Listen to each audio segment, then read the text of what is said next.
Hello, everyone. Let's start our today's discussion. I hope you all remember that previous class where we started our discussion on system of codes or structure of codes. The basic objective of creating structure of codes was कि हम इस system को effective और efficient बनाएं. बेटा, when we talk about developing countries, जो अभी develop हो रहे हैं या जो अनडेवलप्ड कंट्रीज हैं, उधर सबसे बड़ा प्रॉब्लम क्या है कि कोर्ट्स का सिस्टम, कोर्ट्स का स्ट्रक्चर बहुत स्लो है, बहुत इनइफेक्टिव है और बहुत इनएफिशिएंट है. तो यूके ने इस स्ट्रक्चर या इस सिस्टम पर क्या एफर्ट्स करी हैं through which they are insuring कि ये सिस्टम इफेक्टिव यानी सही फैसले दे और एफिशिएंट यानी मिनिमम रिसोर्सेज में ऑपरेट करे. बेटा, स्ट्रक्चर ऑफ कोर्ट्स में सबसे पहले तो सिविल और क्रिमिनल कोर्ट्स को अलग अलग किया गया. व्हाट आर सिविल कोर्ट्स, जो राइट्स ऑफ पीपल की बात करेंगे, and what are criminal courts, जो लॉ एंड ऑर्डर सिचुएशन की बात करेंगे. याद करें, सब हम प्रीवियस क्लासेस में डिस्कस कर चुके हैं. मैं सिर्फ रिकैप दे रहा हूं ताकि हम आज की डिस्कशन शुरू कर सकें. Then there are local courts जो small cases देखेंगी, and for important courts for important cases we have bigger courts like High Court, Supreme Court जो important और critical cases को डील करें. फिर हमने कोर्ट्स की जियोग्राफिकल और फंक्शनल जुरिस्डिक्शन सेट करी कि भाई डिफरेंट कोर्ट्स डिफरेंट एरियाज में स्पेशलाइज कर सके. इससे टाइम सेव होगा और कॉस्ट भी कम लगेगी. We had a discussion on all of this. Then there are first instance courts जहां केसेस इनिशियली शुरू होते हैं, and then there are appeal courts जहां केसेस को चैलेंज किया जाता है. Civil court structure we started in the previous class. Civil cases, rights of people. Decision होता है based on majority evidences. याद करें बेटा, सिविल और क्रिमिनल के डिफरेंसेस हम लोग ऑलरेडी प्रीवियस क्लासेस में पढ़ चुके हैं. ओके, सो सिविल कोर्ट्स पर हमारी डिस्कशन चल रही थी ना. सिविल कोर्ट स्ट्रक्चर पर जब हम बात करते हैं बेटा, तो हमारे पास एम्प्लॉयमेंट ट्राइब्यूनल है जिधर एम्प्लॉयमेंट के स्पेशलाइज्ड केसेस चलेंगे कि भाई सारे एम्प्लॉयमेंट के केसेस एम्प्लॉयमेंट ट्राइब्यूनल में जाएं ताकि स्पेशलाइज करें, इससे इफेक्टिवनेस और एफिशिएंसी आएगी. देन मैजिस्ट्रेट कोर्ट जो एक लोकल कोर्ट है, स्मॉल केसेस को डील करता है. फैमिली केसेस हो गए, जो स्मॉल फैमिली डिस्प्यूट्स हो गए, या रिकवरी के केसेस हो गए, या लोकल अथॉरिटी जो इलाके की अथॉरिटीज हैं उनके बिल्स के केसेस हो गए. और काउंटी कोर्ट जो सिविल कोर्ट्स में स्पेशलाइज भी करता है कि ये whole and sole civil court है और इसकी अच्छी खासी जुरिस्डिक्शन थी. कॉन्ट्रैक्ट, टॉर्ट, इक्विटेबल मैटर्स जहां ट्रस्ट इन्वॉल्व हो रहा है, सही, पार्टनरशिप के केसेस, लैंड के केसेस, मैट्रिमोनियल जो फैमिली केसेस हैं, probate matter, death related issues, ये सब हम लास्ट क्लास में पढ़ चुके हैं. सो ये जो मैंने एरो बनाया था, ये सारे कोर्ट फर्स्ट इंस्टेंस हैं जहां केसेस जीरो से स्टार्ट हो.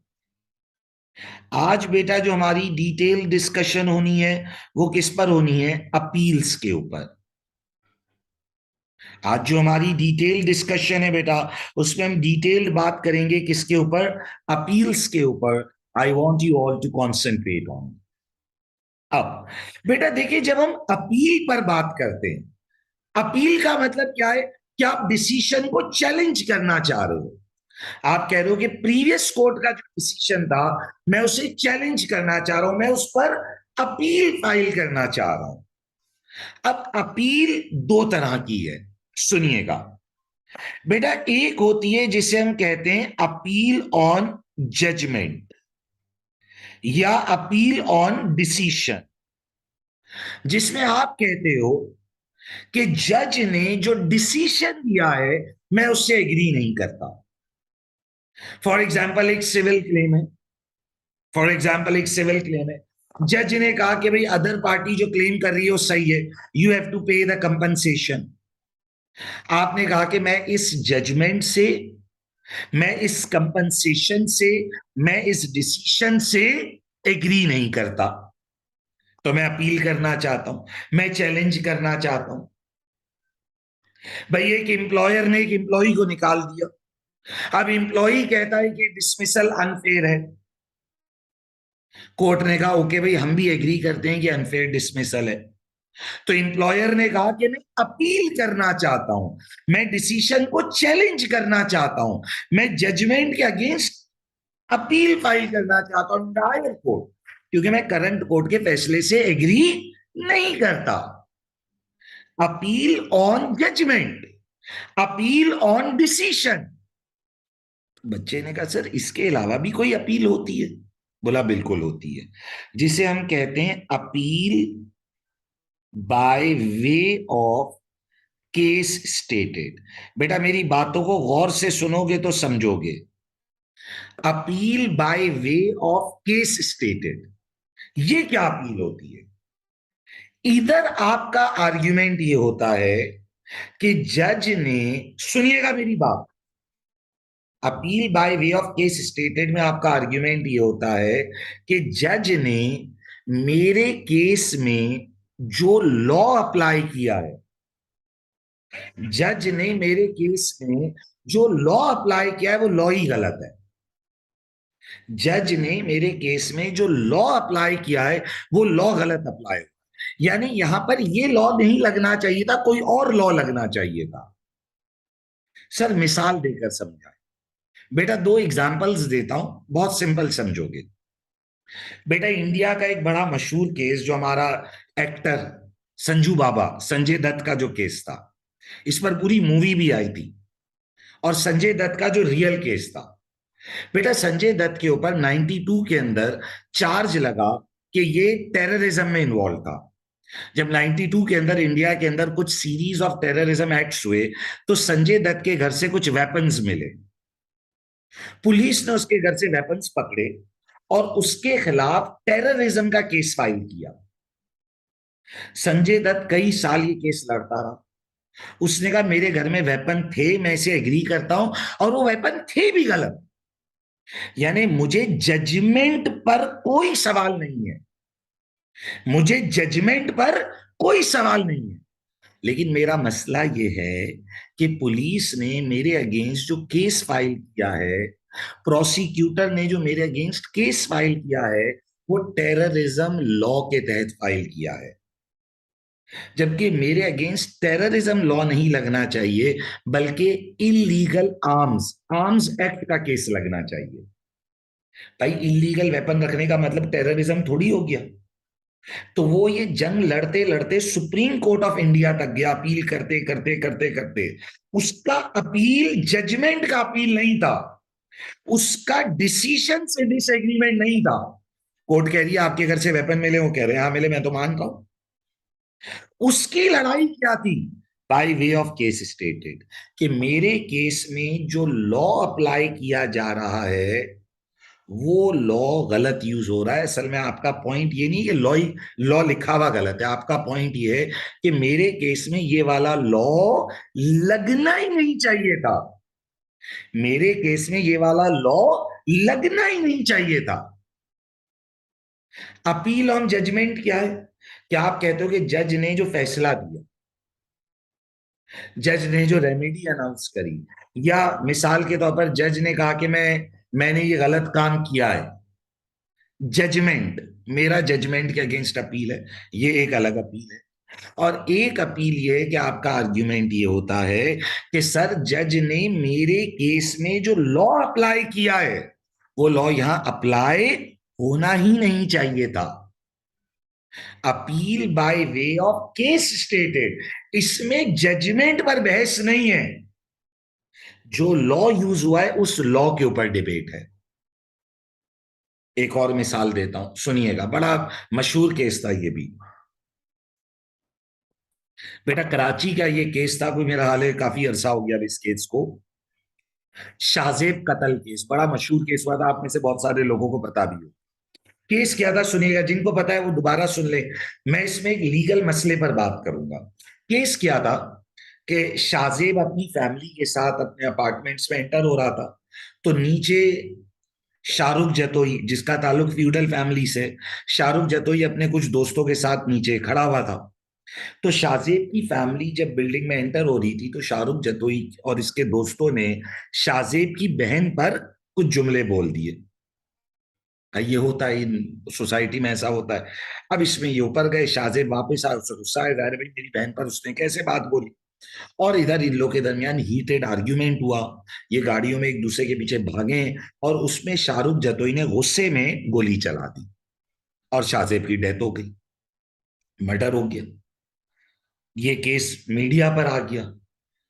अब शाहरुख जतोई के खिलाफ केस चला। उसने मान लिया कि हाँ भाई मुझसे कत्ल हुआ है। मान लिया भाई भाई। अब जजमेंट का तो फटा ही खत्म हो गया, उसने मान लिया कि मुझसे कत्ल हुआ। लेकिन उसके खिलाफ केस फाइल किया गया। वो केस फाइल किया गया टेररिज्म एक्ट के तहत। उसके खिलाफ केस फाइल किया गया टेररिज्म के तहत, उसको टेररिज्म के तहत सजा भी दे दी। अच्छा, मीन वाइल जो शाहरुख जतोई है, उसकी फैमिली इंफ्लुएंशियल फैमिली थी। उन्होंने शाहजेब जिसका कत्ल हो गया था उसकी फैमिली से सेटलमेंट कर ली, मॉनेटरी कंपनसेशन वगैरह वॉट करके उन्होंने सेटल कर दिया केस। यानी खून बहा, जिसे हम ब्लड मनी कहते हैं। और शाहजेब की फैमिली ने केस वापस ले लिया। अच्छा, जब केस वापस ले लिया तो शाहरुख जतोई को छोड़ देना चाहिए। अब जब शाहजेब की फैमिली ने केस वापस लिया और शाहरुख जतोई के रिलीज की बारी आई तो कोर्ट ने कहा कि हम तो नहीं छोड़े। तो शाहरुख जतोई की फैमिली ने कहा सर, जिस जो मरा था उसकी फैमिली ने ले तो लिया ब्लड मनी। तो उन्होंने कहा सर, आपके ऊपर मर्डर का केस थोड़ी कि ब्लड मनी से सेटलमेंट होगी। आपके खिलाफ तो केस टेररिज्म का है और टेररिज्म में तो माफी है ही नहीं। ओ, इसने कहा यार मैंने टेररिज्म कहां किया। मेरा एक बंदे से लड़ाई हो गई, गोली चल गई, बंदा मर गया, इसमें टेररिज्म कहां से आ गया। यानी अब उसकी अपील जजमेंट की अपील नहीं है, अब उसकी अपील है appeal by way of case stated. यानी उसकी जंग अब यह है कि मेरे केस में मर्डर का लॉ लगाओ, क्योंकि मर्डर में मैं ब्लड मनी दे सकता हूं जो मैंने दे दिया। और शाहजेब की फैमिली ने केस भी वापस ले लिया। आपने मेरे अगेंस्ट केस कर दिया किसका, टेररिज्म का, और टेररिज्म के तहत फैसला भी दे दिया। Appeal by way of case stated ये है कि मेरे केस में जो लॉ अप्लाई हो रहा है, जो एप्लीकेशन ऑफ लॉ हो रही है, उसमें प्रॉब्लम है। और अपील ऑन जजमेंट क्या है कि भाई मैं जजमेंट या डिसीजन से एग्री नहीं करता। दोबारा सुने बेटा, बेटा लॉ एक बड़ा इंटरेस्टिंग सब्जेक्ट है, समझने वाले मसाइल सारे भाई, जल्दी जल्दी नहीं करना, एक एक मसले को समझेंगे। देखो, कोर्ट में एक होता है फर्स्ट इंस्टेंस। फर्स्ट इंस्टेंस का मतलब जहां केस शुरू हुआ। बेटा कोर्ट में एक होता है फर्स्ट इंस्टेंस जहां केस शुरू हुआ, और बेटा एक होता है अपील। अपील क्या होता है, जहां केस चैलेंज होगा, डिसीशन के खिलाफ अपील हुई। अब अपील दो तरह की है, अपील ऑन जजमेंट, डिसीशन, फैसले के अगेंस्ट अपील, कि भाई मेरे ऊपर जो कंपनसेशन लगी या जो उसका क्लेम एक्सेप्ट हुआ वो गलत हुआ, जजमेंट बिल्कुल होती है अपील। और एक होती है appeal by way of case stated, जहां आपकी अपील ये होती है। Appeal by way of case stated क्या होता है बेटा, जहां आपकी अपील ये होती है कि मेरे केस में गलत लॉ अप्लाई हुआ है। रिपीट कर दूं, कुछ कनेक्टिविटी इशू आ गया था। अपील ऑन जजमेंट क्या है बेटा,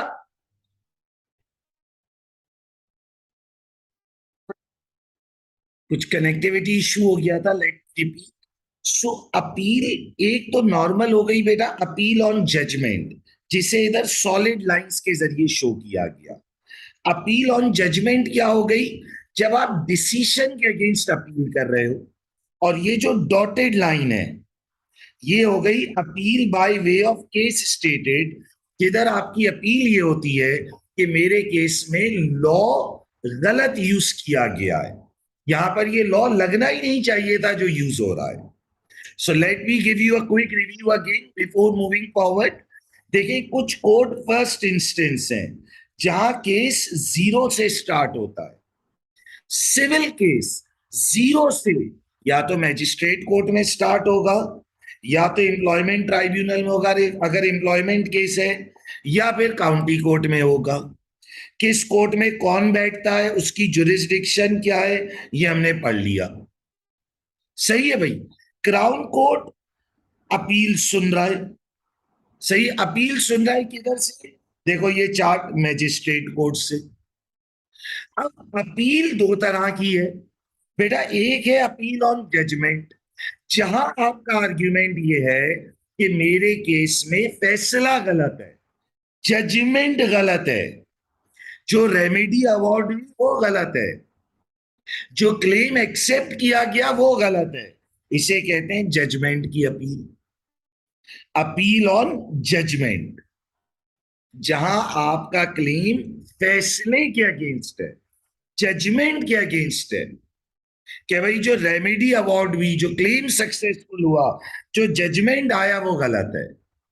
और दूसरी अपील क्या है बेटा? Appeal by way of case stated, जिसका मतलब ये है कि आप ये चैलेंज कर रहे हो कि मेरे केस में गलत लॉ यूज किया गया है।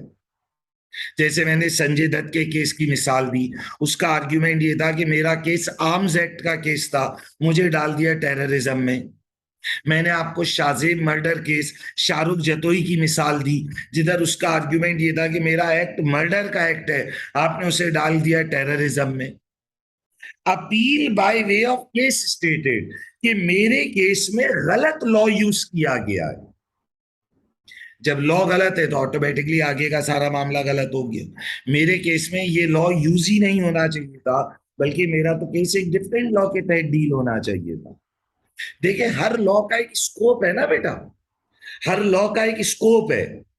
अगर आपने गलत लॉ अप्लाई कर दिया, यानी स्कोप से बाहर निकल कर लॉ अप्लाई कर दिया, तो ऑटोमेटिकली डिसीजन अफेक्ट हो जाएगा। तो बेटा मैजिस्ट्रेट कोर्ट से जो appeal by way of case stated जा रही है, वो हाई कोर्ट में जा रही है। अब हाई कोर्ट का एक डिवीजन होता है क्वींस बेंच डिवीजन, जिसका काम ही ज्यादातर appeal by way of case stated को डील करना होता है, कि जिन्होंने लॉ के अगेंस्ट अपील करनी है कि हमारे केस में गलत लॉ अप्लाई किया गया। फिर बेटा नॉर्मल अपील्स हैं, क्योंकि हर कोर्ट की अपनी अपनी जुरिस्डिक्शंस हैं। एम्प्लॉयमेंट ट्राइब्यूनल के ऊपर एम्प्लॉयमेंट अपील ट्राइब्यूनल है, वहां से आप कोर्ट ऑफ अपील में जाते हो।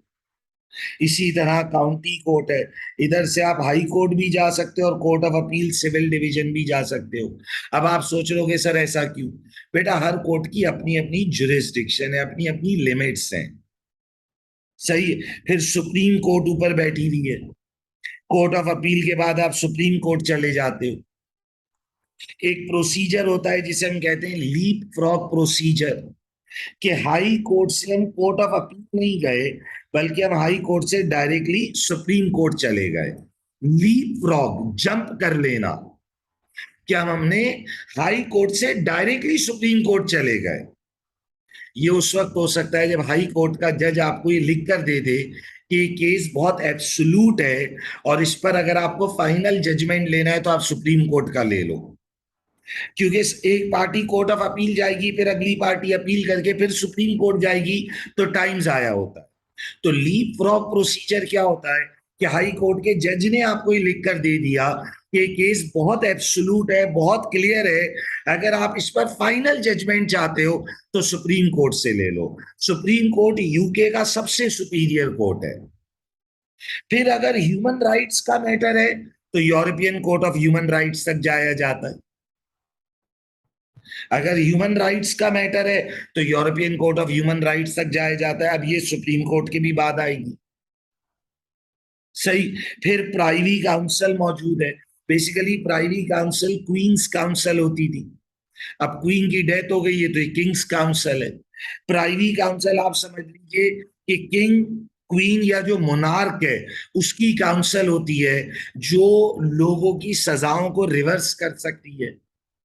यानी ये दोनों फिर सुप्रीम कोर्ट के भी बाद आते हैं। ह्यूमन राइट्स मैटर है तो European court of human rights, या प्राइवी काउंसिल जो किंग्स काउंसिल है। सही। कि भाई अच्छा, पाकिस्तान में सर किंग या क्वीन नहीं, तो हमारे यहाँ क्या होता है बेटा? प्रेसिडेंट फाइनल फैसले को चेंज कर सकता है। तो ये सब चीजों पर बेटा अब हम डिटेल में बात करते हैं यहां अपील्स की हेडिंग में। गौर से सुनेंगे, इंशाल्लाह बात समझ आएगी। Now, an appeal against a decision by a court can be granted for number of reasons.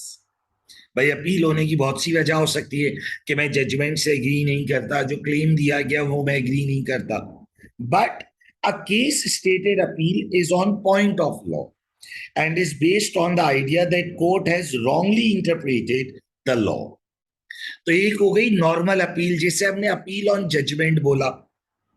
याद करें बेटा, देखिए मैंने ऊपर भी लिखा, अपील के अंदर दो चीजें हैं। एक है अपील ऑन जजमेंट, जहां आपका आर्ग्यूमेंट ये है कि मेरे केस में फैसला गलत दिया गया है, अपील ऑन जजमेंट।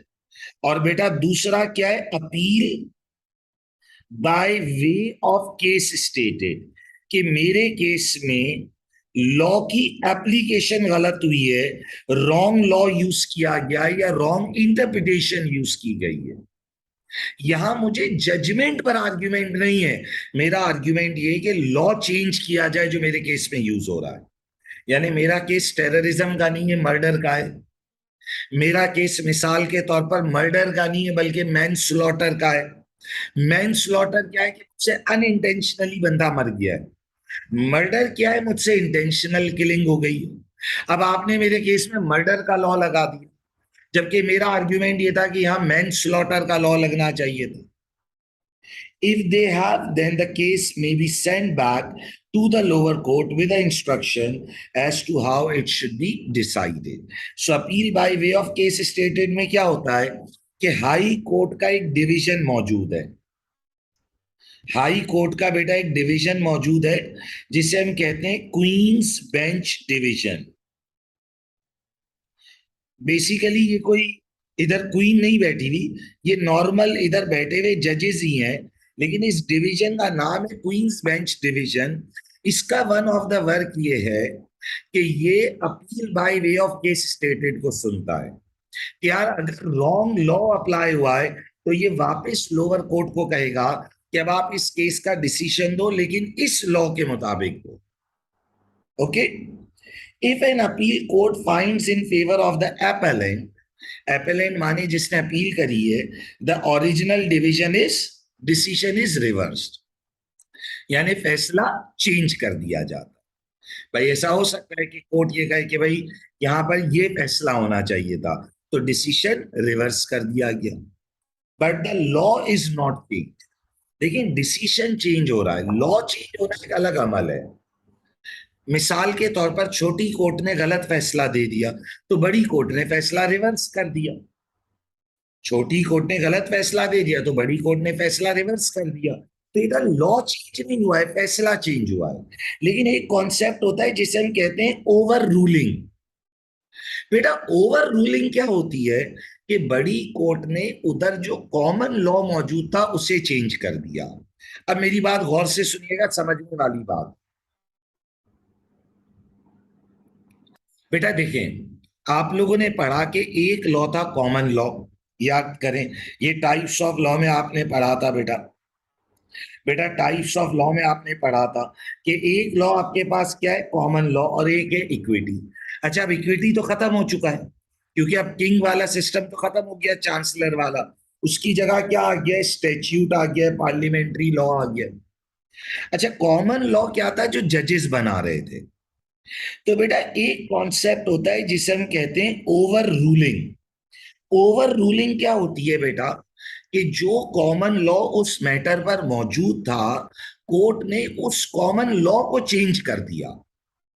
ऐसा हो सकता है कि एक कॉमन लॉ जो आज से कई सालों पहले बना था, आज जुडिशरी का ओपिनियन ये हो कि वो लॉ गलत था, तो उस कॉमन लॉ को भी चेंज कर सकते हैं। इसे कहते हैं ओवर रूलिंग। तो बेसिकली वो आपको इधर दो वर्ड्स का मतलब समझा रहा है। बेटा एक मतलब है रिवर्सिंग। रिवर्सिंग क्या है कि बड़ी कोर्ट ने छोटी कोर्ट का फैसला बदल दिया। अपील के अंदर बड़ी कोर्ट ने फैसला चेंज कर दिया, रिवर्स कर दिया। भाई फॉर एग्जाम्पल मैजिस्ट्रेट कोर्ट ने कहा था कि आपका क्लेम सक्सेसफुल है, लेकिन हाई कोर्ट ने कहा नहीं भाई, यहाँ क्लेम सक्सेसफुल नहीं होना चाहिए था, यहाँ क्लेम अनसक्सेसफुल होना चाहिए था। यानी फैसले को रिवर्स कर दिया। अच्छा, रिवर्सिंग में क्या चेंज हो गया? डिसीशन चेंज हो गया। क्या चेंज हो गया बेटा? डिसीशन चेंज हो गया। लॉ वही है, लॉ चेंज नहीं हुआ, लॉ चेंज नहीं हुआ है बेटा, डिसीशन बदल दिया गया कि भाई बड़ी कोर्ट ने कहा कि छोटी कोर्ट का फैसला गलत था, लिहाजा आपने रिवर्स कर दिया। एक वर्ड होता है ओवर रूलिंग। ओवर रूलिंग क्या होती है बेटा? कि कोर्ट ने डिसीजन तो चेंज किया और उसके साथ साथ कोर्ट ने ये कहा कि आज के बाद से कॉमन लॉ ये होगा, यानी कोर्ट ने कॉमन लॉ बदल दिया। ये भी हो सकता है कि भाई बड़ी कोर्ट के पास ये पावर थी कि उन्होंने कहा कि माजी में कोर्ट्स ये फैसला देती रही हैं, बड़ी कोर्ट्स के पास ये पावर है कि वो ये कह दें कि माजी में कोर्ट्स ये फैसला देती रही हैं, लेकिन आज से इधर हम कॉमन लॉ को चेंज कर रहे हैं, यानी हम ओवर रूलिंग कर रहे हैं। Okay, overruling, overruling का मतलब क्या है बेटा? Which happens when a higher court finds a lower court's decision to be wrong in law and in future the law is changed. कि उन्होंने कॉमन लॉ ही बदल। जैसे मैं आपको इसकी मिसाल दूं, बेटा यूके में एक अरसे से कॉमन लॉ मौजूद था। कॉमन लॉ माने पुराना डिसीजन मौजूद था कि rape with in marriage is legal. Rape का मतलब क्या हुआ? जबरदस्ती। विद इन मैरिज, शादी होने के बाद अगर जबरदस्ती की गई तो ये लीगल है। यानी शादी के बाद शौहर बीवी से या बीवी शौहर के साथ जबरदस्ती कर सकती है शादी के बाद। लेकिन 100 साल बाद कोर्ट ने ये कॉमन लॉ चेंज किया और उन्होंने कहा कि rape with in marriage is also illegal. शादी के बाद भी जबरदस्ती नहीं हो सकती। तो ये ओवर रूलिंग की सिचुएशन थी जहां कॉमन लॉ को चेंज कर दिया गया। बड़ी कोर्ट ने छोटी कोर्ट का लॉ ही बदल दिया, बोला आज के बाद से कॉमन लॉ ये होगा। एक होती है रिवर्सिंग, खाली फैसला बदला कि भाई अपील हुई, डिसीजन चेंज हो गया। बड़ी कोर्ट ने कहा छोटी कोर्ट ने यहाँ पर गलत के डिसीजन दिया है, यहाँ डिसीजन ये होना चाहिए था। ओवर रूलिंग का मतलब कि उन्होंने ये भी कह दिया कि अब से यहाँ पर कॉमन लॉ ये हो। ओके ना, अपील्स फ्रॉम मैजिस्ट्रेट को, बेटा फैमिली मैटर अगर है so appeals are to the Crown Court with a further appeal on point of law to the divisional court of family division of the High Court. यानी देखें बेटा, अगर family matter है तो आप पहले मैजिस्ट्रेट कोर्ट से किधर गए? क्राउन कोर्ट गए, और फिर वहां से आप किधर जा रहे हो? फैमिली डिवीजन में जा रहे हो। तो सर मैजिस्ट्रेट कोर्ट तो अदर केसेस भी देखती है, जैसे लोकल अथॉरिटी चार्जेस वगैरह, तो उसकी अपील डायरेक्टली हाई कोर्ट भी जाती है। तो देखिए बेटा, हर कोर्ट की एक अपील की जुरिस्डिक्शन है। अच्छा, अब आप लोगों के दिल में एक सवाल आना चाहिए कि सर क्या हमारे पेपर में बिल्कुल बहुत डिटेल्ड जुरिस्डिक्शन आएगी? नहीं बेटा, आपके पेपर में उतनी ही जुरिस्डिक्शन एग्जामिन होगी जितनी आपकी बुक में लिखी हुई है, यानी जो मैटर्स बुक ने डिफाइन करें। क्योंकि केसेस तो 2000 तरह के हो सकते हैं, तो एग्जामिनर आपसे ये एक्सपेक्ट नहीं कर रहा कि आप सारी जुरिस्डिक्शंस याद करो। Other civil matters appeal on point of law is to Divisional Court of Queen's Bench Division of High Court. इसी तरह काउंटी कोर्ट से अपील कहाँ जाएगी? There is a right of appeal directly to the civil division of Court of Appeal in some cases. In most other cases appeal goes to the High Court. यानी बेटा ये जो हमारी county court है, इधर से हाई कोर्ट भी जा सकते हैं और इधर से court of appeal civil division भी जा सकते हैं। अच्छा, अब आपके दिल में आएगा सर कौन से केसेस कहाँ जाएंगे? बेटा अब ये आपके कोर्स में नहीं, अब ये आप अपने आप को प्रॉब्लम में डाल रहे हो, लेकिन आपको सिखाने के लिए बता देता हूं बेटा, काउंटी कोर्ट के जो कॉन्ट्रैक्ट और टॉर्ट के क्लेम्स हैं ये हाई कोर्ट में अपील होते हैं। लेकिन बेटा ये जो इक्विटेबल मैटर्स हो गए, अच्छा अब जो मैट्रिमोनियल केसेस हैं ये फैमिली डिवीजन में जाएंगे। फिर प्रोबेट मैटर है, डेथ मैटर्स, ये भी हाई कोर्ट के फैमिली डिवीजन में जाएंगे। देखो इसकी अपील, जब अपील होगी तो हाई कोर्ट जाएगी, इधर अपील होगी तो हाई कोर्ट जाएगी, इधर अपील होगी तो हाई कोर्ट जाएगी, इधर अपील होगी तो कोर्ट ऑफ अपील जाएगी, लैंड के मैटर्स। सही। कंज्यूमर लॉ के केसेस हो गए, कोर्ट ऑफ अपील जाएंगे। लेकिन ये सब अब आपको याद करने की जरूरत नहीं है। आपकी बुक ने आपको रिस्ट्रिक्टेड नॉलेज दी, इतना ही पेपर में आएगा। The right of appeal directly to the civil division of court of appeal, यानी कुछ केसेस में हम civil division of court of appeal जाएंगे, जबकि कुछ केसेस में हम हाई कोर्ट जाएंगे। अब कौन से केस कहां जाएंगे बुक ने नहीं बताया, तो ये आपकी कोर्स आउटलाइन में भी नहीं है, ये पेपर में भी नहीं आएगा। तो अपने आप को बिला वजह ट्रबल में मत डालना। देखो बेटा एक बात समझो, हमारा जो कोर्स है बिजनेस एंड कॉर्पोरेट लॉ है।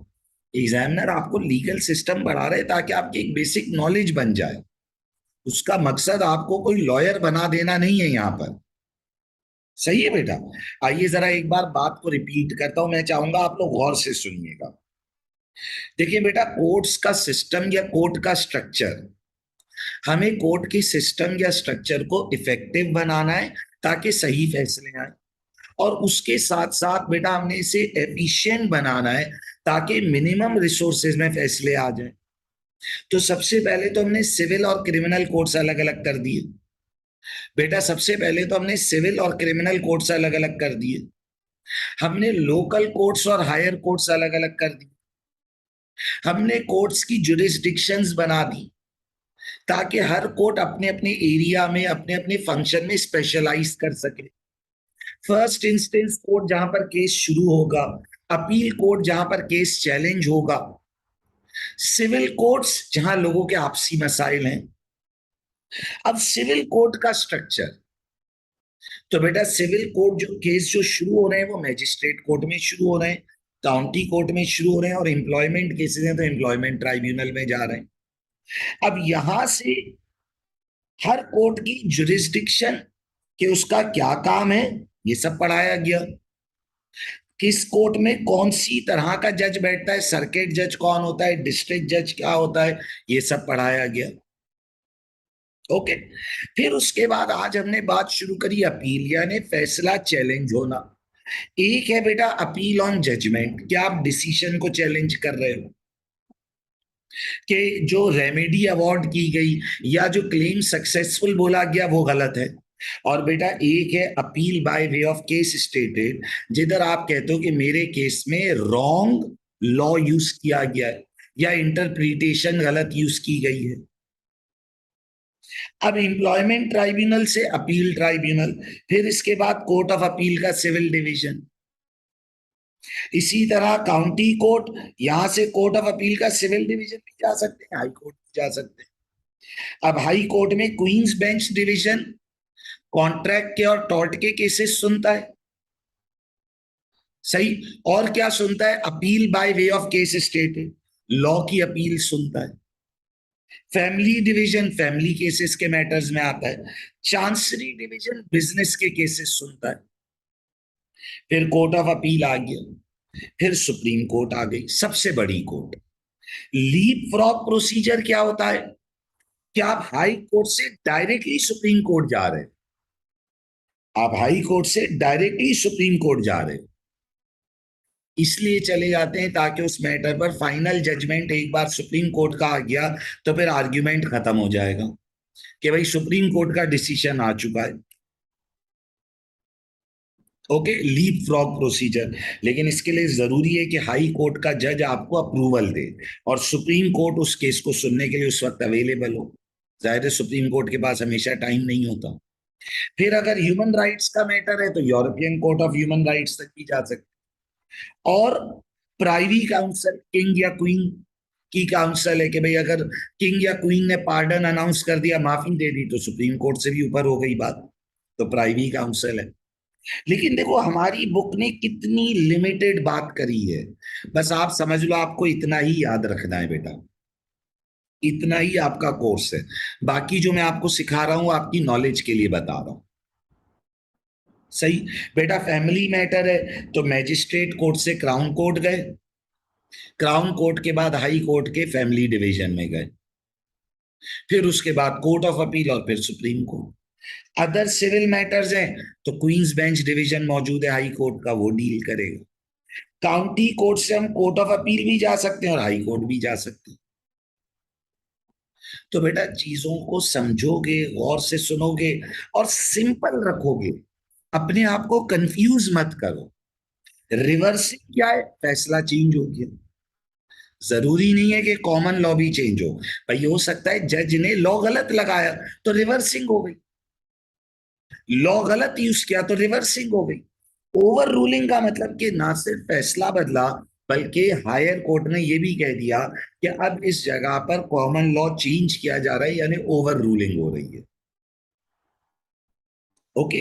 तो मैजिस्ट्रेट कोर्ट से बेटा अगर अपील जा रही है तो फैमिली मैटर है, तो पहले क्राउन कोर्ट फिर family division. Other civil matter है तो हाई कोर्ट का क्वींस बेंच डिवीजन। सही। बेटा काउंटी कोर्ट की बात हो रही है तो court of appeal civil division भी जा सकते हैं और हाई कोर्ट भी जा सकते हैं। अब कौन सा केस कहां जाएगा, कौन सी जुरिस्डिक्शन कहां जाएगी, ये ना आपकी बुक में है, ना आपके कोर्स में, ना आपको परेशान होने की जरूरत है। लेकिन फिर भी कुछ बच्चों के दिल में मस्ती होती है, तो मैंने बता दिया कि भाई ये केस यहाँ जाएगा। लेकिन आपके लिए याद रखना जरूरी नहीं है, तो अपने आप को तंग मत करो। ओके ना। बेटा अब यहां से बात आगे बढ़ाते हैं बेटा। एक और छोटा सा कॉन्सेप्ट आया, civil law procedures. Civil law procedure क्या है? देखिए बेटा, सिविल केसेस लोगों के आपसी मसाइल है, सुनिएगा मेरी बात। बेटा सिविल केसेस लोगों के आपसी मसाइल है, राइट्स ऑफ पीपल। बेटा मैं आज आप लोगों से एक सवाल करता हूं। जो बच्चे पाकिस्तान में, इंडिया में, नेपाल में, या कोई भी, या बांग्लादेश है, ऐसे कंट्रीज में रहते हैं जो हमारा साउथ एशिया या अफगानिस्तान में रहते हैं। बेटा अगर आपका किसी से डिस्प्यूट हो जाए, आपका आपके पड़ोसी से डिस्प्यूट हो जाए, आपका आपके एम्प्लॉयर से डिस्प्यूट हो जाए, मुझे ऑनेस्टी के साथ बताओ, क्या आप कोर्ट जाते हो इन कंट्रीज में? क्या आप पाकिस्तान में आपका किसी से डिस्प्यूट हो जाए आप कोर्ट जाते हो? तो ऑब्वियसली जवाब है नो, आप कोर्ट नहीं जाते। क्यों नहीं जाते आप कोर्ट? बेटा क्योंकि हमारे पाकिस्तान का या इंडिया का, नेपाल का, अफगानिस्तान का, बांग्लादेश का, बेटा हमारा कोर्ट का प्रोसीजर इतना मुश्किल है, इतना कज्जल ख्वारी, इतनी फॉर्मेलिटीज है भाई, इतना तंग करने वाला प्रोसेस है कि एक बंदा कहता है यार मैंने तुझे माफ किया, बस अब जो तेरी दिल में आए वो तू कर, यार मुझे कोर्ट नहीं जाना। बेटा ये मसला यूके में भी था। बेटा सिविल लॉ के प्रोसीजर्स को सिंप्लीफाई करना है, ताकि लोग अपने मैटर्स कोर्ट लेकर आए और कोर्ट उसका फैसला करे। चीजों को सिंप्लीफाई करना है, कॉस्ट को कम करना है। या अगर लोग कोर्ट ना आए तो ऑल्टरनेटिव डिस्प्यूट रेजोल्यूशन लें। प्रोसेस को सिंप्लीफाई करना है, चीपर वर्जन्स लेकर आने हैं। अगर कोर्ट महंगा है तो alternative dispute resolution. What is alternative dispute resolution? Alternate, इसके अलावा डिस्प्यूट हल करने के तरीके लाने हैं। The civil procedure rules act 1998 governs how civil law cases are managed. Parties are encouraged to settle their disputes quickly, जल्दी जल्दी, and avoiding the courts if at all possible. कि भाई अब अवॉइडिंग द कोर्ट का मतलब क्या होता है बेटा? अब इधर समझो, अवॉइडिंग द कोर्ट का मतलब ये होता है कि जहां पॉसिबल है पार्टीज ऑल्टरनेटिव डिस्प्यूट रेजोल्यूशन कर लें। What is alternative dispute resolution? के कोर्ट के बाहर फैसला करवाने के तरीके। अब कोर्ट के बाहर फैसला कराने का तरीका ये नहीं कि बंदूकें निकाल लें। भाई आर्बिट्रेशन, आर्बिट्रेटर कौन होता है? कोई रिस्पेक्टेबल आदमी इन लोगों का फैसला करवा दे। मीडिएशन, इनकी कम्युनिकेशन शुरू हो जाए। और अगर केस कोर्ट लाया जाए, cases are manage by the court and allowed a track based on the complexity and the value of the case. अब ट्रैक से मुराद क्या हो गई? कि जो छोटे केसेस हैं वो जल्दी जल्दी रिजॉल्व हो। बेटा मकसद क्या है सिविल लॉ प्रोसीजर का? सिविल प्रोसीजर रूल्स एक्ट का मकसद क्या था? कि सिविल केसेस के प्रोसेस को सिंप्लीफाई किया जाए, फास्टर किया जाए। दो पार्टियां कोर्ट आई, डिस्प्यूट है, सिविल इशू है, कोर्ट ने फौरन कहा कि यार आप ऑल्टरनेटिव मेथड क्यों नहीं ले रहे? आप कोर्ट में क्यों आ रहे हो? आप ऑल्टरनेटिव डिस्प्यूट रेजोल्यूशन। अब ऑल्टरनेटिव डिस्प्यूट रेजोल्यूशन क्या होती है? कोर्ट कहता है कि यार आप निगोशिएशन कर लो, कोर्ट समझाता है कि यार आप लोग निगोशिएट कर लो। कोर्ट कहता है कि यार अगर आप निगोशिएट नहीं कर सकते तो आप कोई मीडिएटर हायर कर लो। मीडिएटर कौन होता है? जो आप लोगों की कम्युनिकेशन करवाए। बेटा बहुत से डिस्प्यूट्स की वजह ये होती है कि पार्टीज आपस में बात नहीं कर रही होती, तो बाकायदा ऐसे इदारे यूके में बनाए गए जो मीडिएटर बातचीत करवाएंगे, मीडियम ऑफ कम्युनिकेशन, दोनों पार्टीज का पॉइंट ऑफ व्यू सुनेंगे। कंसीलिएशन, एडवाइस ले लो किसी से, कंसीलिएशन एडवाइस ले ली जाए, किसी से फैसला करवा लो, आर्बिट्रेशन। मकसद क्या है? कि फैसला कोर्ट के बाहर हो जाए। अच्छा, अब आप बोलोगे सर कोर्ट में क्यों नहीं करना फैसला? देखो बेटा, कोर्ट में रेप्यूटेशन खराब होती है, कोर्ट में खर्चा होता है, कोर्ट में रिलेशनशिप खराब हो जाता है। आप समझो हस्बैंड वाइफ का डिस्प्यूट है, कोर्ट में खड़े होकर लड़ेंगे, तो बेटा कोर्ट में तो फिर तलाक की होगी ना, डिवोर्स ही होगी। तो कोर्ट खुद इंकरेज करता है कि यार आप लोग निगोशिएट करो, आप लोग कोई मीडिएटर हायर कर लो। लेकिन अगर वो बजे दें कि नहीं जज साहब हमें आपसे ही फैसला कराना है, तो फिर बेटा कोर्ट का सिस्टम भी मैनेज्ड हो। Small track deals with low value claims typically less than £10,000। छोटे केसेस जल्दी जल्दी हल हो। Fast track is for medium value between 10,000 to 25,000, where the trial is to last no longer than 1 day, जल्दी जल्दी फैसला। Multi track is for high value complex cases over 25,000 pound, ताकि cases classify हो, जल्दी जल्दी फैसले आए। देखो आप समझो बेटा, ज्यादातर केसेस छोटी वैल्यू के होते हैं या बड़ी वैल्यू के होते हैं? तो हमेशा याद रखना, ज्यादातर केसेस छोटी वैल्यू के होते हैं। छोटे केसेस ज्यादा आ रहे होते हैं, तो कोर्ट चाहती है जल्दी जल्दी हल हो। छोटे केसेस तो एक दिन में रिजॉल्व होने चाहिए। अब अपने यहाँ पाकिस्तान में क्या है कि 500 वाला और 5 लाख वाला केस पैरेलल चल रहा है, तो बेटा 5 लाख वाले केस को तो डिसाइड होने में वक्त लगेगा। छोटे केसेस जल्दी जल्दी रिजॉल्व हो जाने चाहिए, अलग अलग कर दो। स्मॉल ट्रैक 10,000 से छोटा केस फौरन फौरन हल हो। इवन यूके के अंदर स्मॉल ट्रैक के अंदर तो आपको लॉयर की भी जरूरत नहीं है, खुद आओ अपना केस लड़ लो, ताकि स्पीड ऑफ जस्टिस बढ़े। फास्ट ट्रैक 10,000 से 25,000 पाउंड मीडियम वैल्यू की, ये भी एक दिन में रिजॉल्व हो। मल्टी ट्रैक 25,000 से बड़े cases. Generally small and fast track claims are heard by the county court, the complex cases are heard by high court, जो मल्टी ट्रैक क्लेम्स आ जाते हैं। Cases are managed using pre-action protocol relevant to the type of claim। अब ये क्या होता है बेटा, प्री एक्शन प्रोटोकॉल्स के कोर्ट ये कहती है कि कोर्ट में आने से पहले चीजें ऑर्गेनाइज्ड हो, ताकि कोर्ट का टाइम वेस्ट ना हो। बाकायदा कोर्ट क्लर्क्स हायर किए गए, एडमिनिस्ट्रेटिव डिपार्टमेंट्स बनाए गए, ताकि जब केस कोर्ट में आए तो चीजें एक फ्लो में चले, ताकि फैसला जल्दी जल्दी हो।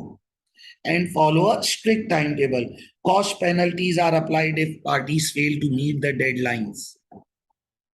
तो बेटा देखो, मेरी बात को गौर से समझो। मेरा मकसद क्या है कि मैं आपको कॉन्सेप्ट पढ़ा दूं, बुक क्लास में रीड करवा दूं, कॉन्सेप्ट समझाया। देखो मैं पहले कॉन्सेप्ट बता देता हूं, फिर बुक रीड करा देता हूं, ताकि आपको ये समझ आ जाए कि आपने कितना प्रिपेयर करना है। अब अक्सर बच्चे बोलते हैं सर क्या हम इसे याद करें? नहीं बेटा, 2-3 बार रीड कर लो, क्लास के बाद 3 बार रीड कर लो, खुद कॉन्सेप्ट दिमाग में बैठ जाएगा। ओके, तो देखो बेटा, आज जो हमने प्राइमरीली बात शुरू करी वो हमने शुरू करी अपील्स। अपील ऑन जजमेंट, फैसले के against appeal. Appeal on judgment, फैसले के against appeal. Appeal by way of case stated, जो लॉ यूज हुआ है उसके अगेंस्ट अपील। ओके, फिर उसके बाद बेटा जो अपील्स में किस कोर्ट की अपील कहां जा रही है, बेटा एक लिमिटेड नॉलेज है हमारे कोर्स में, बहुत ज्यादा डेप्थ नहीं है। एग्जामिनर का मकसद तुम्हें वकील नहीं बना देना एक पेपर में, एक लिमिटेड कॉन्सेप्ट को तुम्हें समझा रहा है, ताकि तुम्हें क्लैरिटी आए, टर्मिनोलॉजीज पता हो, सिविल प्रोसीजर रूल्स, केसेस जल्दी जल्दी रिजॉल्व हो। अगर पॉसिबल है कोर्ट के बाहर हल हो सकता है तो कोर्ट के बाहर हल हो जाए। सिविल मैटर है, आपसी मसला है। कोर्ट खुद कहता है भाई निगोशिएट कर लो, जाकर बात कर लो आपस में। इवन आपको पता है सिविल केस में केस कोर्ट में चला और जज अब फैसला सुनाने ही वाला है, लेकिन पार्टीज ये बोलेंगे सर हम आपस में सेटल करना चाहते हैं। तो आपको पता है जज क्या कहता है कि ओके आप लोग आपस में सेटल कर ले, मैं अगली तारीख को फैसला सुना दूं। अगर आपने सेटल कर लिया तो वेल एंड गुड, नहीं तो मैं फैसला सुनाऊंगा। यानी कोर्ट आखिर तक मौका देता है कि आप लोग निगोशिएट कर लो। मीडिएटर, मीडियम ऑफ कम्युनिकेशन, कभी कभार बातचीत बंद हुई भी होती है, पार्टीज आपस में बात नहीं कर रही होती, तो मीडिएटर की जरूरत पड़ती है। कंसीलिएशन, आपको एडवाइजरी मिल जाए। आर्बिट्रेशन, वो आपका एक बंदा थर्ड पार्टी फैसला करवा दे, जैसे गांव में होता है, जो चौधरी होता है, वडेरा होता है, खानदान का कोई बड़ा होता है, वो कोई फैसला करा दे, कोई रिलीजियस स्कॉलर, कोई पॉलिटिशियन। ऑल्टरनेटिव, कोर्ट के बाहर मसला हल हो जाए तो बेटा बात पब्लिक नहीं होगी, घर की बात घर में रहेगी। कोर्ट में तो बात पब्लिक हो जाती है, पार्टीज को इंसल्ट फील होती है। तो इसलिए कोर्ट कहता है कि सिविल मैटर है बाहर हल कर लो, नहीं कर सकते आ जाओ फिर कोर्ट। फिर कोर्ट का भी मकसद क्या है? स्पीड, जल्दी, effective and efficient. Small track for smaller claims, lawyer की भी जरूरत नहीं, खुद आके केस लड़ो। Fast track for medium value, then फिर मल्टी ट्रैक, बड़े केसेस। बेटा फिर यहां से हमारे पास आ जाता है क्रिमिनल कोर्ट स्ट्रक्चर। लेकिन इससे पहले, क्योंकि मैं एसेंशियल रीडिंग बेटा आप लोगों को साथ साथ कवर करवाता जाता हूं, तो आप लोग एसेंशियल रीडिंग में आओगे ना बेटा, तो उसके अंदर कुछ डिटेल मौजूद है सिविल केसेस के ऊपर। क्योंकि हम एसेंशियल रीडिंग को बेटा साथ साथ इसलिए कवर कर लेते हैं, वरना बाद में यहाँ पर बर्डन बन जाएगी। सही बेटा, जो मेन चैप्टर हम पढ़ते हैं उसी की सपोर्टिंग रीडिंग एसेंशियल रीडिंग होती है। वैसे तो बुक की एक्सपेक्टेशन है कि बच्चा इसे खुद से करेगा, लेकिन मुझे पता है आप लोग खुद से नहीं करते, इसलिए मैं खुद ही कवर करवा देता हूं। तो वही जो आपने मेन चैप्टर पढ़ा है उसी की डिटेल फिर एसेंशियल रीडिंग में आ जाती है। तो आइए जरा अब इसे भी देख लेते हैं बेटा। कोई नई बात नहीं है, वही बातें बेटा वो दोबारा से डिस्कस करता है, थोड़ी सी एडिशनल डिस्कशन कर देता है। तो आप समझे बहुत इजी होती है, हमने पहले भी ये कवर करी थी लॉ, टाइप्स ऑफ लॉ के ऊपर। तो ये एसेंशियल रीडिंग बेटा आइए जरा इसकी कवर कर लेते हैं। नाउ बेटा अब सिविल प्रोसीजर रूल्स आपने अभी पढ़े मेन चैप्टर में, जिनका मकसद ये है कि सिविल केसेस को आसान किया जाए, एफिशिएंट और इफेक्टिव किया जाए। So, the Civil Procedure Rules Act encourages parties to consider alternative methods of dispute resolution and to avoid expensive litigation. कि कोर्ट खुद ये कहती है कि भाई आप कोर्ट के एक्सपेंसिव प्रोसेस से, जहां कॉस्ट है, रेप्यूटेशन खराब होती है, रिलेशनशिप कॉम्प्रोमाइज होता है, बेहतर है कि आप ऑल्टरनेटिव हल की तरफ जाएं। लेकिन अगर ऑल्टरनेटिव सोल्यूशन नहीं हो पा रहा और फिर कोर्ट आ रहे, तो कोर्ट के सिस्टम को भी एटलीस्ट सिंप्लीफाई किया जाए। Resolving the cases quickly and without unnecessary confrontation. Confrontation माने लड़ना, अननेसेसरी डिस्प्यूट और उसकी तरफ ना जाए, बेहतर है ऑल्टरनेटिव हल की तरफ जाए। Early settlement of disputes is encourage during proceedings. जैसे मैंने आप लोगों को थोड़ी देर पहले बोला कि कोर्ट अपना फाइनल सुनाते, फैसला सुनाते हुए प्रोसीडिंग के दौरान बार बार पार्टीज को अपॉर्चुनिटी देती कि आप लोग अपना मसला ऑल्टरनेटिवली हल करें, इससे आपकी रेप्यूटेशन बचेगी, आपका रिलेशनशिप बचेगा, आपका खर्चा बचेगा। बट इन एनी वेज अगर पार्टी चाहती नहीं कोर्ट ही फैसला करे, तो कोर्ट भी उस सिस्टम को फिर सिंप्लीफाई करती है ताकि फैसले जल्दी आए और कॉस्ट इफेक्टिव डिसीजंस आए। The court has the power to control every aspect of litigation process, shifting the responsibility away from the litigants and their advisors. देखिए बेटा अब कोर्ट में जब केस चलेगा तो कोर्ट फिर अपनी मर्जी से लिटिगेशन प्रोसेस, लिटिगेशन माने जो सिविल केस का प्रोसेस है उसे ऑपरेट करती है। ओके ना, अब उसमें कोर्ट क्या कर सकती है? Shifting the responsibility away from the litigants, कि भाई कोर्ट ये कह सकते हैं कि हाँ भाई इनका कसूर नहीं है, या वो एडवाइजर्स जिन्होंने उसे मशवरा दिया बोला इनका कसूर नहीं है, यानी कोर्ट ये डिसाइड कर सकती है कि डिसीजन मेकिंग किस तरह होगी और कोर्ट में प्रोसेस किस तरह चलेगा. Okay. The court is intended to be the place of last rather than the first resort. पहले आप ऑल्टरनेटिव मेथड्स यूज करें, मसला हल नहीं होता तो एज अ लास्ट रिजॉर्ट आप कोर्ट आए. तो ये सिविल प्रोसीजर रूल्स एक्ट 1998, जिसका मकसद क्या है बेटा, कि सिविल केसेस के प्रोसेस को इफेक्टिव और एफिशिएंट बनाया जाए, पार्टीज को इनकरेज किया जाए कि वो ऑल्टरनेटिव मेथड्स की तरफ जाएं. सही. और कोर्ट, फिर जाहिर कोर्ट के पास पावर है कि court direction of the case को डिटरमाइन करे. कोर्ट को ये लगता है कि किसी के साथ अनफेयर हो रहा है तो कोर्ट रिस्पॉन्सिबिलिटी क्रिएट भी कर सकती है और खत्म भी कर सकती है. ओके. नाउ बेटा, there are two principal areas in which the civil procedure rules are relevant: the tracking and the case management. Tracking जो मैंने आपको बताया, ट्रैकिंग का मतलब क्या हो गया, जो एलोकेशन है कि केसेस को तीन हेड्स में एलोकेट किया गया. बेटा केसेस को तीन हेड्स में क्या किया गया, एलोकेट किया गया, ताकि स्पीड ऑफ जस्टिस इंप्रूव. और केस मैनेजमेंट क्या है कि अगर केस कोर्ट में चल रहा है तो पहले से चीजें प्रिपेयर्ड हो. बेटा जैसे पाकिस्तान की कोर्ट्स में ऐसा होता है कि भाई वो तो उस दिन प्रिपेयर्ड ही नहीं है, कोर्ट आए बोला जज साहब आज हम तैयार नहीं, हमें नेक्स्ट डेट दे दें. तो यूके में ये परमिटेड नहीं है. जब कोर्ट की डेट है, हियरिंग की डेट है, तो पार्टीज प्रिपेयर्ड होनी चाहिए. अगर कोई प्रिपेयर्ड नहीं है तो उस पर पेनल्टी लगेगी. ओके. तो ट्रैकिंग, स्मॉल ट्रैक हमने अभी पीछे पढ़ा, we deals with the low value claim. There are cases that are to be dealt quickly and informally. Okay. Often without the need for legal representation, यानी इधर आपको lawyer की भी जरूरत नहीं होती, आप अपना केस खुद लड़ लो. और फुल हियरिंग, पूरी डिटेल हियरिंग की जरूरत नहीं है. स्मॉल क्लेम में कोर्ट फॉरन डिसीजन देती है. स्पीड ऑफ जस्टिस को इंक्रीज करना है, स्मॉलर क्लेम्स पर बहुत ज्यादा वक्त लगाना, बहुत ज्यादा रिसोर्सेस खर्च करना किसी भी तरह एडवाइजेबल नहीं. Fast track is for medium value claims, जो 10,000 से 25,000 आ गए, where the trial is not expected to last no longer than 1 day. Okay. And there is a limited need for experts in the court. These are subject to a simplified court proceedings and a fixed timetable designed to enable the claim to be determined within 30 weeks. यानी court की normally कोशिश होती है कि एक दिन में फैसला हो, वरना मैक्स 30 डे की लिमिट है. उसका जो ट्रायल हो वो एक दिन से लंबा ना हो और विद इन 30 डेज सेटलमेंट हो जाए. मैक्स 30 डेज अलाउ किए गए. क्यों अलाउ किए गए बेटा फास्ट ट्रैक में? द पर्पज इज कि टाइम सेव किया जाए पार्टीज का. और फिर multi track is for high value और कॉम्प्लेक्स क्लेम. यहां पर हाई कोर्ट आए या यहां पर फुल हियरिंग हो तो समझ आता है.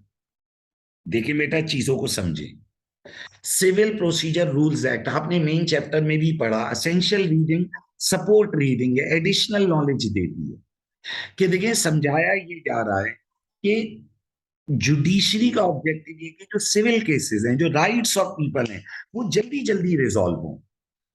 पार्टीज ऑल्टरनेटिव मेथड्स लें, आउट ऑफ कोर्ट सेटलमेंट करें ताकि speed of justice improve, efficient और इफेक्टिव रेजोल्यूशन हो जाए. और अगर कोर्ट आ रहे हैं तो allocation, small track for small claims, fast track जो मीडियम वैल्यू क्लेम्स है, एक्सपेक्टेड है एक दिन में ट्रायल खत्म हो, उसी दिन फैसला हो. ओके.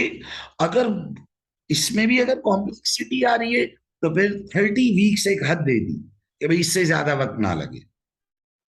मल्टी ट्रैक क्या है भाई? ये फिर कॉम्प्लेक्स केसेस हैं जिनमें थोड़ा टाइम लगता है. ओके. ये वाली बात अभी हमने ऊपर भी करी. Broadly speaking, small track and fast track are heard by county court. The more complex cases are heard by high court. ये बात हमने मेन चैप्टर में भी करी. After allocation, the court will give direction setting out the procedure to be followed in bringing to the trial. Trial माने जो case चलेगा. तब इधर पीछे भी हमने बात करी कि कोर्ट कहती है कि स्ट्रिक्ट टाइम टेबल फॉलो हो, कोई केस शुरू होने से पहले चीजें पहले डिटरमाइंड हो ताकि कोर्ट का टाइम जाया ना. Okay. these will be an initial to encourage parties to settle the dispute or to consider alternative dispute resolution. Okay. Published pre action protocols. Pre action माने केस शुरू होने से पहले का protocol.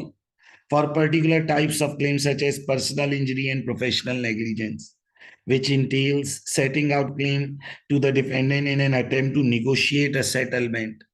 Emphasis is placed on cooperation to identify the main issues.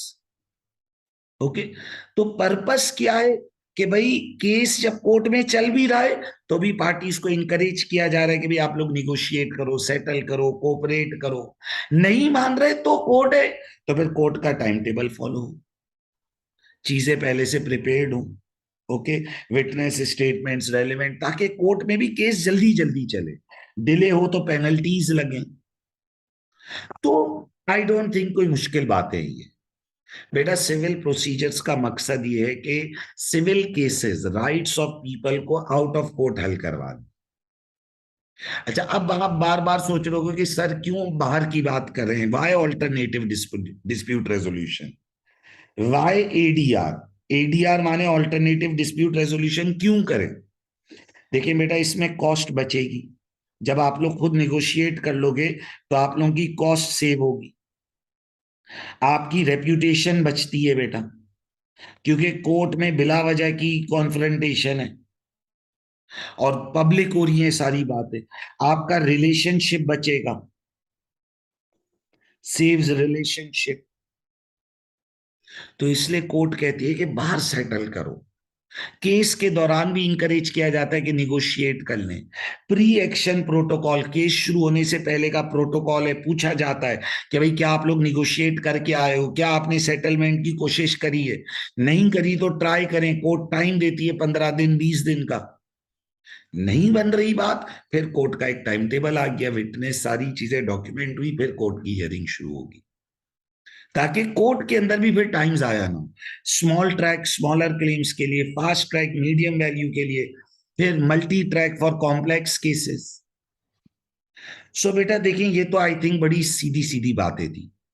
अगर मैं आज की बात को सम अप करना शुरू करूं, बेटा we started our discussion with appeals, appeal on judgment, decision के against appeal, appeal by way of case stated कि मेरे केस में लॉ गलत यूज हुआ है, सही, रिवर्सिंग, फैसला बदल गया, ओवर रूलिंग, कॉमन लॉ को ही चेंज कर दिया गया, फिर सिविल प्रोसीजर रूल्स कि भाई प्रोसेस को सिंपल करें, पार्टीज को इंकरेज करें कि ऑल्टरनेटिव डिस्प्यूट रेजोल्यूशन की तरफ जाएं, tracking, small claim, fast track, multi track, सही है भाई। बेटा अब हम यहां से बात को आगे बढ़ाएंगे तो नेक्स्ट क्लास में हम आ जाएंगे किसकी तरफ बेटा, हम आ जाएंगे क्रिमिनल कोर्ट्स के ऊपर।